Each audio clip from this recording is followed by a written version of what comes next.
voudrais étudier ce que nous enseignent les sages, ce que nous enseigne la Torah sur cette période. Et je voudrais vous dire que nous sommes dans une période qui est le passage d'une discipline à l'autre. Comme beaucoup de fois, pendant les 1954 ans, depuis la destruction du deuxième temple, et qu'on est sorti dans cet exil de 2000 ans, qui n'est pas encore fini, on a eu énormément de périodes de passage d'une discipline à l'autre. Et ces périodes-là, ce sont des périodes difficiles, car après qu'une personne s'habitue à un certain régime, et ce dernier régime, c'est un régime de la démocratie, qui est de la dictature. Aujourd'hui, on voit, après ces années de démocratie, les gens ont été tellement programmés à la liberté, au droit de la parole, au droit du vote, à la pensée qu'on influence quelque chose. Et voilà, en 9 mois seulement, j'espère que tout le monde a bien compris qu'on est complètement manipulé par des éléments qui ont été développés avec l'argent qu'on a payé, des taxes et, le pire de tout, par nos enfants qui sont éduqués ou plutôt élevés dans les instituts. Là-bas, on reprogramme nos enfants contrairement à leurs parents, et c'est pour cela qu'on voit qu'il y a un détachement entre les parents et les enfants dans le monde moderne. Et ce détachement, c'est lui qui emmène à tous ces désastres que l'on vit, qui ont été essayés. Il y a des gens gentils dans le monde qui essayent de se battre contre des choses qui sont inacceptables, comme l'abus des enfants. Et la raison pour laquelle qu'un enfant peut être abus, c'est parce que il ne ressent pas qu'il est à l'abri de ses parents. Il ne ressent pas que ses parents ont un amour vers lui. Et lui-même, il ne ressent pas l'amour vis-à-vis de ses parents. Et la raison, c'est parce que les gens ne sont pas éduqués à aimer. Et le dernier prophète, Malachi, dit à la fin du 3e chapitre, Zichru Torat Moshe Avdi Asher Tziviti Oto Bechorev Al Kol Israël Chukim U Mishpatim. Rappelez-vous la Torah que j'ai donnée à Moshe Rabbeinu au mont Sinaï, toutes les lois et tous les commandements qui ont été donnés par lui. Et à la fin des temps, le prophète dit, Ine anochi sholeh alchem et Eliyahu Navi lifnei bo hayom Hashem hagadol v'hanora.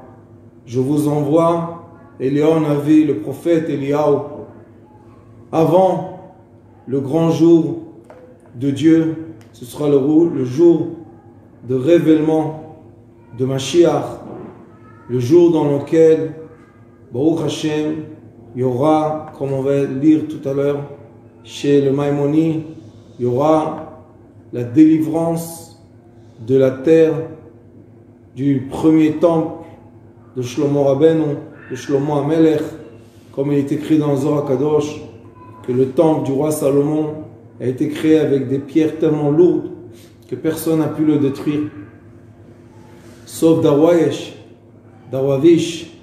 celui qui est rappelé dans la Megillah. Il a mis de la terre sur le premier temple, il a construit le deuxième temple. Il dit Ve'eshiv lev avot al banim ve'lev banim al avotam. Le plus important est qu'il va y avoir un esprit pur dans le monde qui va ramener le cœur des pères, le cœur des parents à leurs enfants et le cœur des enfants à leurs parents. Et si par malheur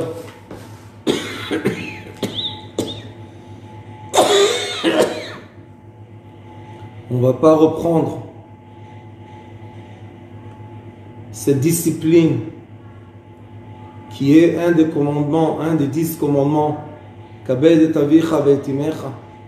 qu'on est obligé d'honorer nos parents, d'honorer notre père et notre mère, aimer notre père et notre mère.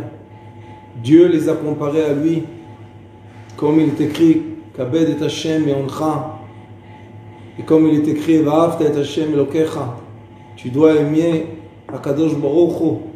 De la même façon, tu dois aimer ton père et ta mère. Pourquoi? Parce que l'être humain a une constitution de 3 éléments. Le père, la mère et Akadosh Baruch Hu. Ça veut dire que tous les gens que malheureusement par l'éducation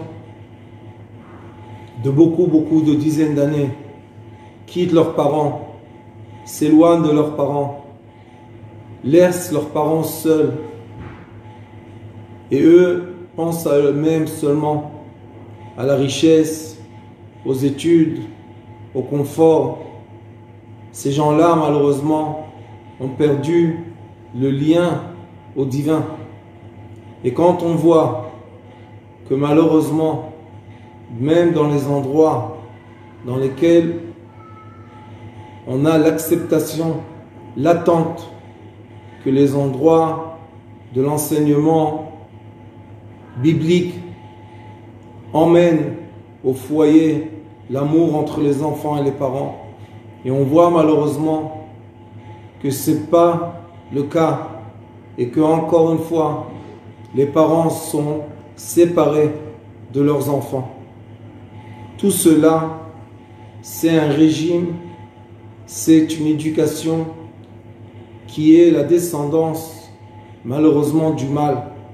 Et pourquoi? Parce qu'après nombreuses années, on voit que les mauvaises médotes, le mauvais comportement de l'être humain se répètent et on a en face de nous l'abus des enfants. On voit que dans le monde entier, et c'est ce qu'a dévoilé Donald Trump, le président américain qui est sorti, il a dit: le plus grand malheur de l'humanité, du monde occidental, c'est que malheureusement, on fait abus des enfants. C'est très douloureux. C'est ça fait très mal au cœur. Et quand on voit que les parents n'ont plus aucun sentiment, malgré qu'ils savent ce qui se passe avec leurs enfants, malgré que les enfants se plaignent et ils reçoivent des coups de leurs parents parce qu'ils ne croient pas, et même s'ils croient, veut dire que ça, les parents disent que ça leur fait de la honte. Imaginez-vous ces générations-là qui grandissent, des enfants qui ont été abusés par des adultes, après eux-mêmes deviennent victimes à un comportement, et tout cela pour une raison.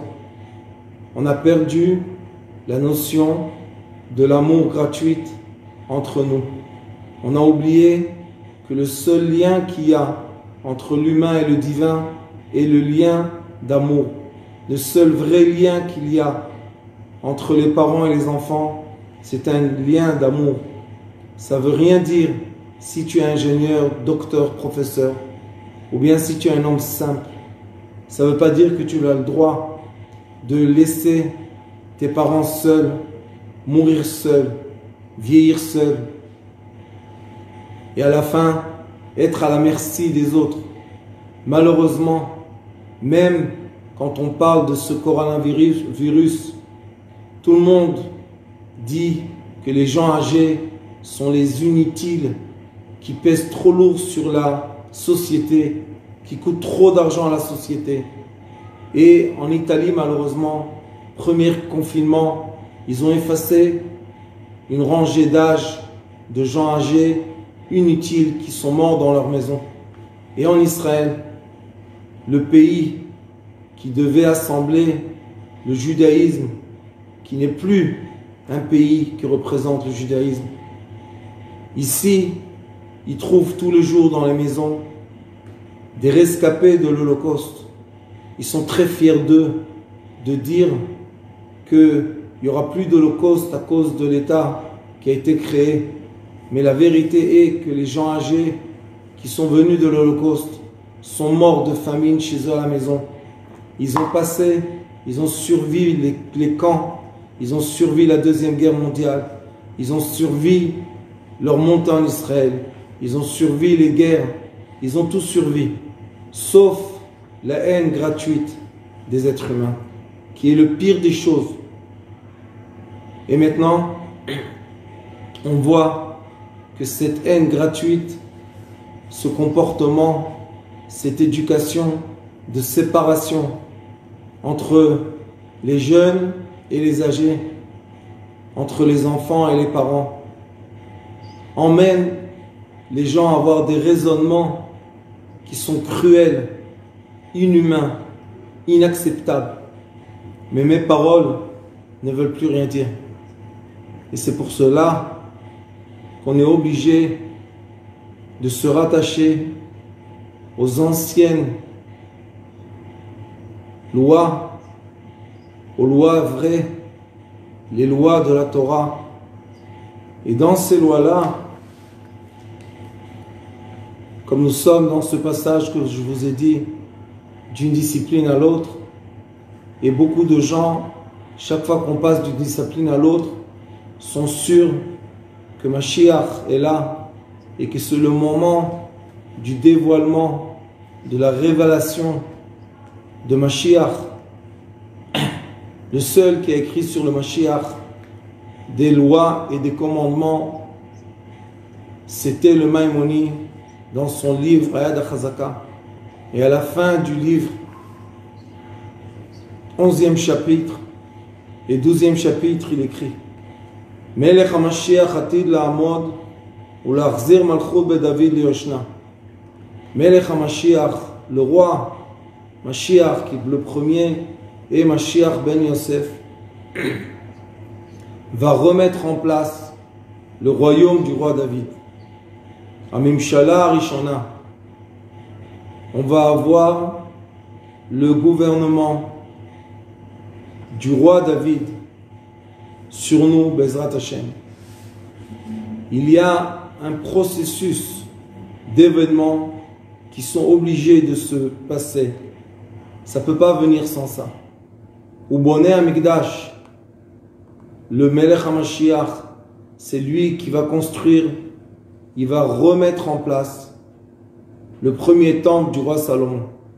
Il est écrit dans le prophète qu'on lit Sukkot que Dieu va faire une grande guerre. Et cette guerre-là va prendre quelques secondes.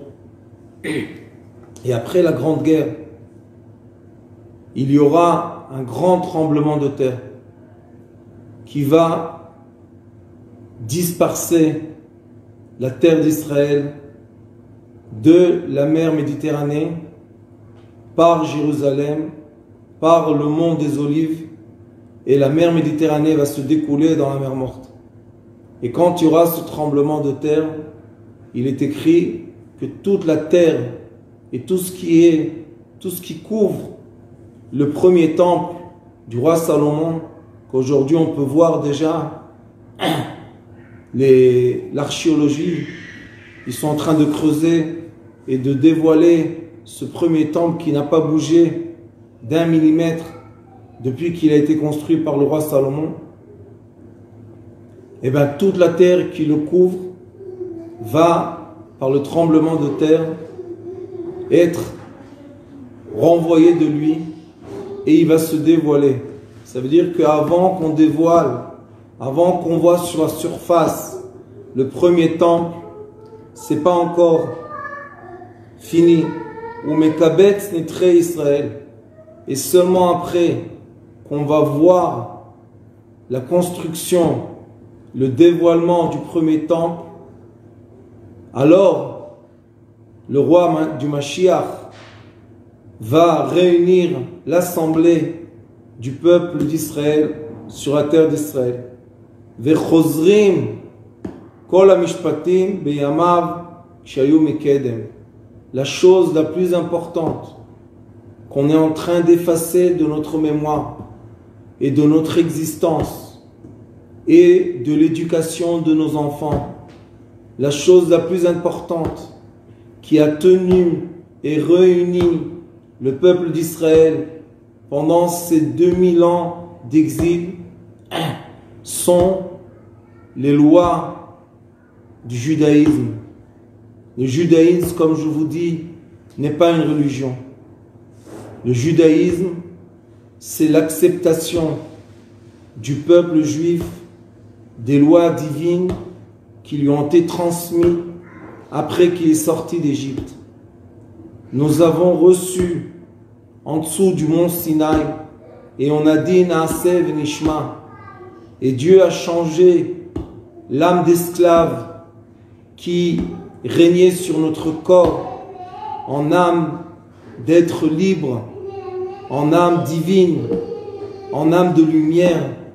Et c'est comme ça qu'on a reçu sur nous l'ADN éternel d'être le peuple de Dieu. C'est pas de l'orgueil, c'est une très grande responsabilité. Et quand on perd l'origine, quand on perd les lois, quand on commence à nous éduquer, des gens extérieurs éduquent nos enfants par la force de la loi qui nous oblige de les envoyer dans ces endroits-là, dans lesquels, malheureusement, dans l'éducation, qui est l'éducation la plus biblique qu'il y a aujourd'hui en Israël, la majorité des enfants perdent le chemin et deviennent des enfants de la rue. Que Dieu nous en préserve.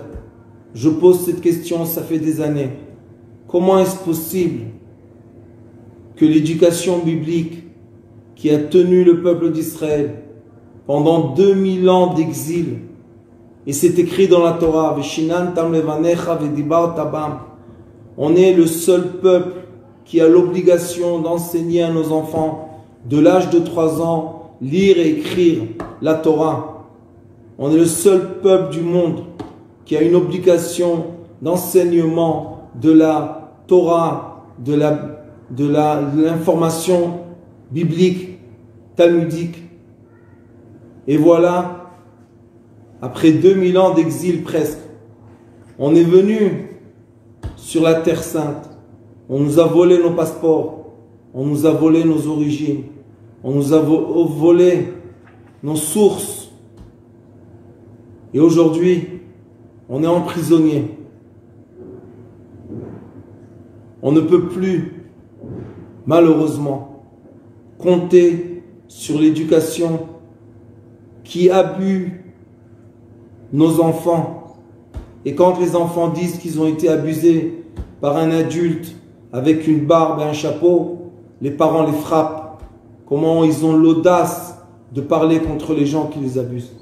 Mais comme ces enfants deviennent de plus en plus nombreux, et c'est eux qui se révoltent, c'est eux qui n'acceptent plus.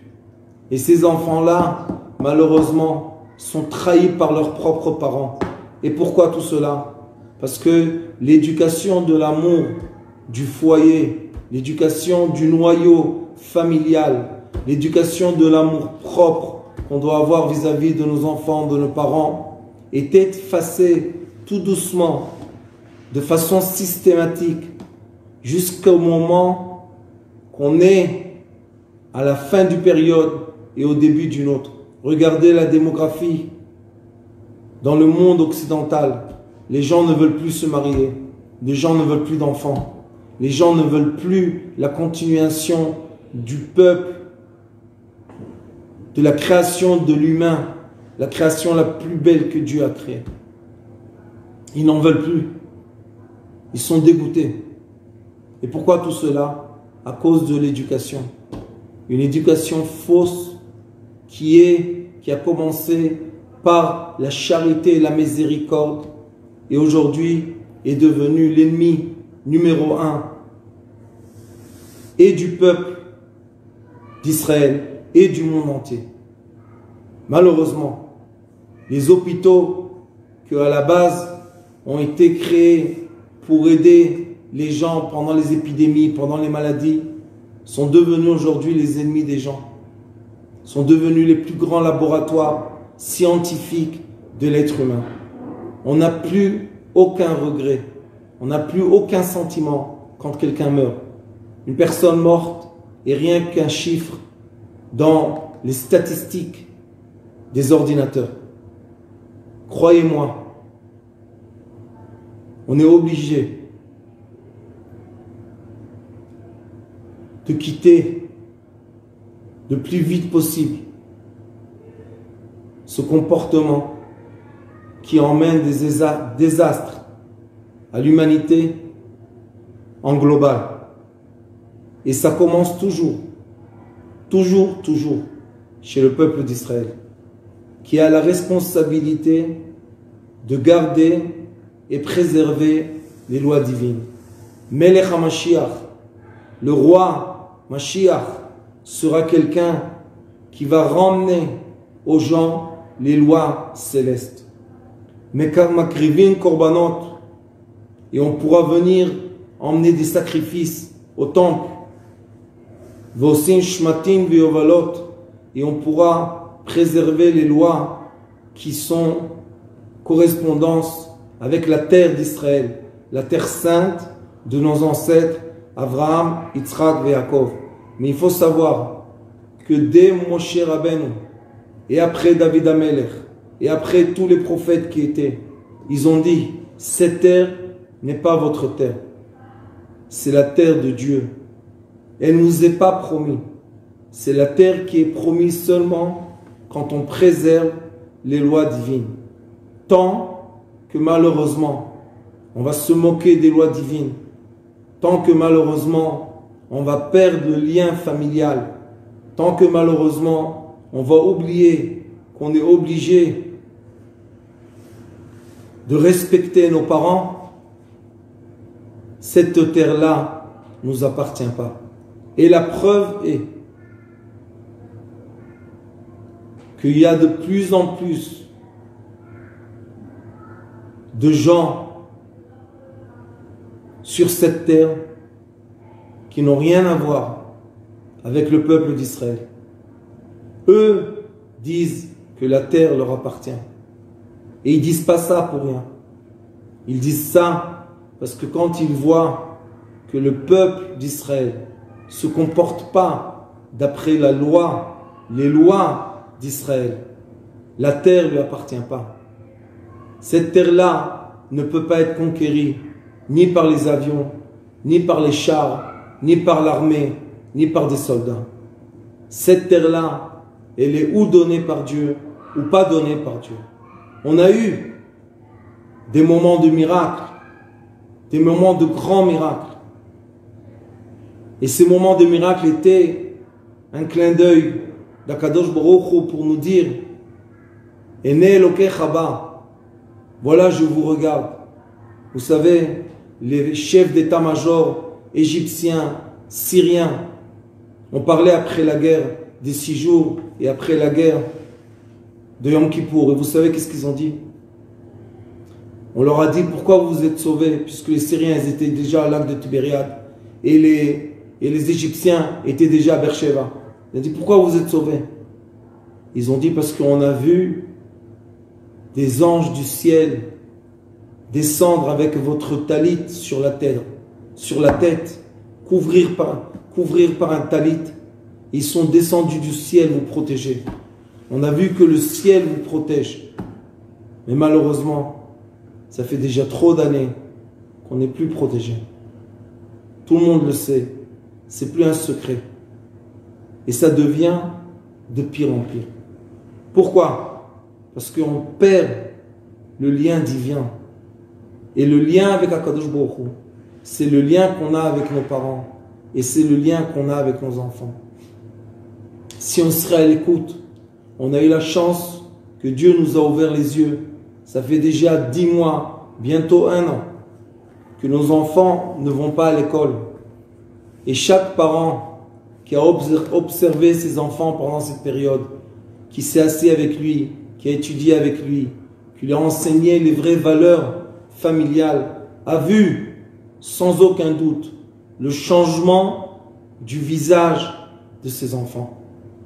On a vu que nos enfants sont devenus beaucoup plus agréables, beaucoup plus doux, beaucoup plus éduqués, beaucoup plus gentils, beaucoup plus respectueux. Pourquoi ça? Pourquoi quand ils vont dans des instituts d'éducation qui sont des prisons d'élevage, pourquoi ils viennent de là-bas plein de haine, plein de rigueur, plein de colère? Pourquoi la seule chose qui est importante, c'est les résultats dans les examens?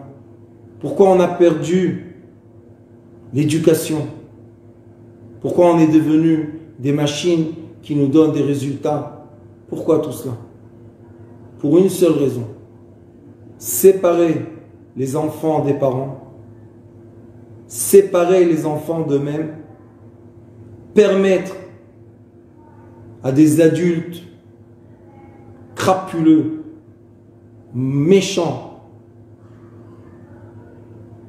odieux, d'abuser nos enfants, et à la fin du processus, détacher l'être humain de la présence divine. Il faut comprendre ce processus que je vous dis. Ce n'est pas des mots, parce que moi, vous savez, je suis plein d'amour. Je vis grâce à l'amour. Je vis grâce à la lumière. Mais il y a limite à tout.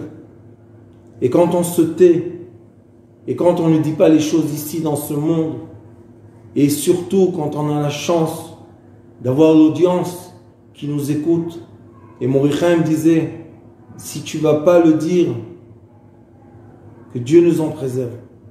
Alors je le dis à haute voix, sans avoir peur, parce qu'on sait très très bien que quand on est attaché à l'amour et quand notre famille est unie, on n'a peur de rien.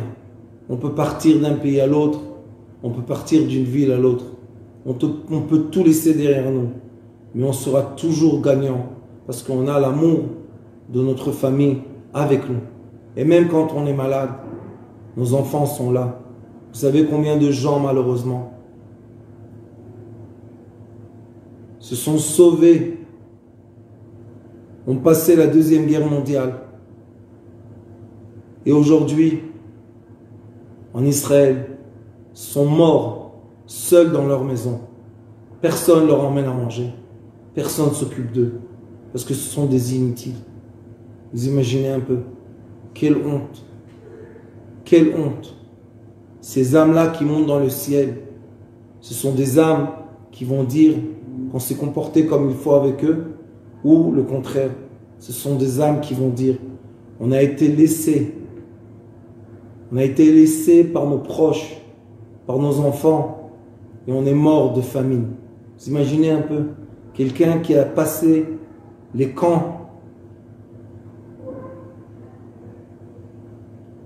en Europe et qui restait vivant. Et à la fin de sa vie, doit mourir de solitude et de famine. C'est honteux. Les Chabad, ils ont essayé au début du coronavirus dans certaines villes en Israël détecter les personnes âgées tout seules dans leur maison pour leur amener des colis de manger, pour s'occuper d'eux, pour garder le lien. Et ils ont été arrêtés par la loi. Hors la loi. Interdit de le faire. Quelle honte. Quelle honte. Et le jour de l'Holocauste qui était il y a quelques jours, l'orgueil affreuse de dire ça ne va plus se reproduire. Et bien voilà, 75 ans après, un virus a reproduit à ces gens-là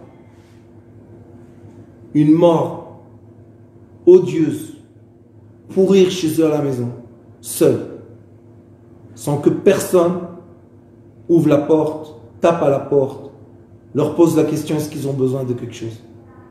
C'est affreux, c'est inhumain. Et si vous pensez qu'on va continuer comme ça et que Mashiach est là avec nous, vous avez tort. Mashiach, c'est pas une bombe. Mashiach, c'est pas un œuf Kinder qui s'ouvre et tout d'un coup tout devient rose. Mashiach, c'est un processus d'éducation, de comportement et de mérite. Et si on ne va pas se comporter de bonnes midotes entre nous, avec nos enfants, avec nos parents, si on ne va pas avoir le mérite de son dévoilement, il ne se dévoilera pas. Dit le Maïmoni, Ali ale alev, chez Behemot HaMashiach, Ivatel davar miminago shel olam.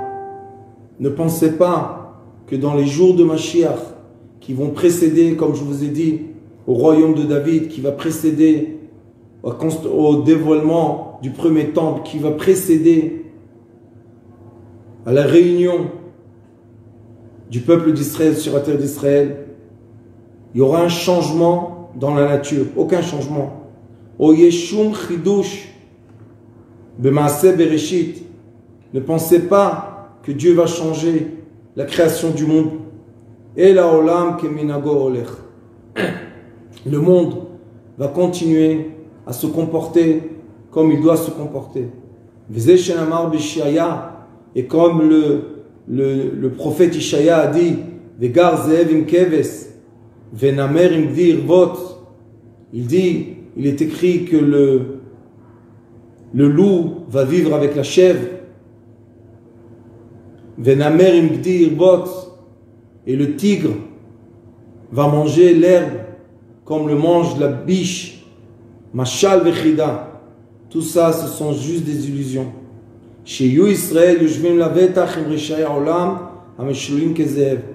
que le peuple d'Israël pourra vivre en sécurité entre les autres peuples.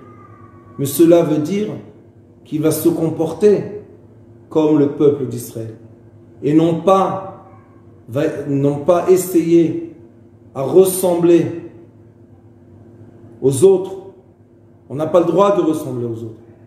On doit être la lumière qui éclaire les autres. Et c'est pour ça qu'il est écrit dans la Torah, on a eu la chance d'avoir l'éclat de lumière pour illuminer les autres, pour leur montrer le bon chemin. Mais si nous-mêmes, on court après eux, si nous-mêmes on veut leur plaire, si nous-mêmes on est prêt à perdre toutes nos valeurs du peuple d'Israël pour plaire aux autres, pour ressembler aux autres, on n'est plus la lumière qui les éclaire. Et c'est pour cela qu'ils ont la haine contre nous. Et regardez dans le monde entier, depuis le coronavirus, regardez les statistiques de la montée du racisme dans le monde entier. Et même le président Biden nouveau, tout le monde montre qu'il a pris à ses côtés 10 juifs. Pourquoi on dit qu'ils sont juifs? Ils sont américains. Non, ils sont juifs avant d'être américains. Comme on dit sur quelqu'un qui a une barbe et un chapeau en Israël, tu es premièrement orthodoxe, après ton nom. Non, je suis israélien, j'ai le carte d'identité bleue. Non, non, non, non, non. Tu es Haredi, tu es premièrement orthodoxe. Même si je ne vis pas entre eux, le racisme va m'atteindre. Vous savez, on habite dans un endroit vraiment silencieux, avec des gens vraiment gentils. Et maintenant, comme on était tous malades de coronavirus, et il ne faut pas oublier que le ministère de la Santé, qui est responsable non seulement de votre santé, mais aussi de garder votre secret médical, envoie aux responsables du Moshav que la famille orthodoxe contamine. Nous sommes une famille qui contamine.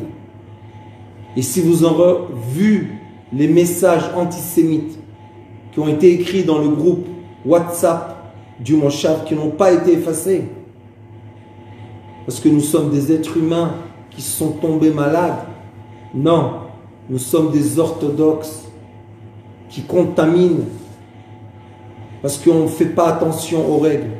Malgré que tous ceux qui me connaissent savent très très bien que depuis que ça a commencé, on garde les règles comme il faut, tout le temps. Mais se défouler sur nous et nous traiter de tous les noms, ça c'est permis. Pourquoi? Parce que nous sommes des orthodoxes. J'ai une barbe. Vous savez, j'ai une barbe. C'est pas du plastique. Malgré que j'habite plus à Bnei Brak, ça fait 4 ans. Et malgré que notre communauté est complètement hétérogène, il y a de tout et de tout et de tout. Malgré tout ça, on a été attaqué. Au lieu de penser à une famille de 20 personnes qui ne peuvent pas sortir de la maison 14 jours,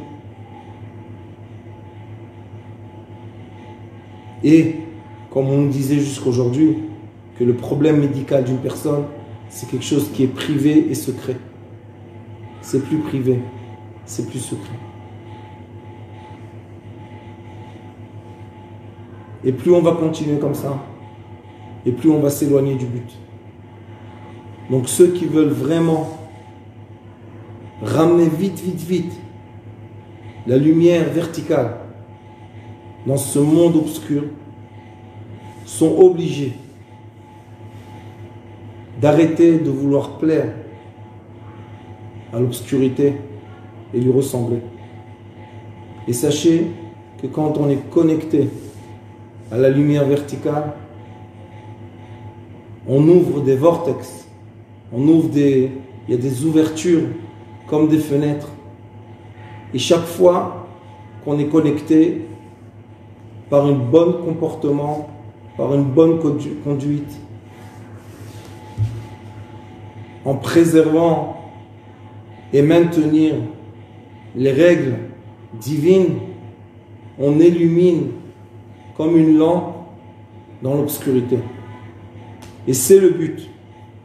Et c'est pour ça qu'il faut arrêter de vendre aux gens la drogue qui s'appelle Mashiach. וכן כל כיוצא באלו הדברים הכתובים בעניין המשיח משלים הם, dit le Maïmonide, tout ce que vous allez lire chez le prophète au sujet du Mashiach, ce sont des proverbes. ובימות מלך המשיח יוודע לכל לאיזה הדבר היה משל ומה העניין רמוז בהם. Et quand vraiment on sera dans les jours de Mashiach, on va comprendre quels étaient les signes écrits. אמרו חכמים, אין בין העולם הזה לימות המשיח, אלא שיעבוד מלכויות בלבד. La seule différence qu'il y aura entre ces jours-là dans lesquels on vit, qui sont des jours qu'on est soumis aux règles internationales, on est soumis aux lois qui sont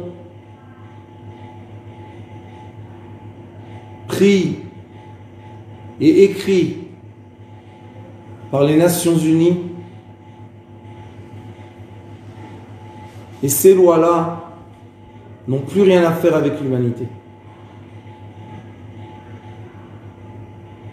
Et quand Mashiach sera là, on n'aura plus on sera plus soumis aux lois qui veulent rien dire, que tous les jours sont écrites.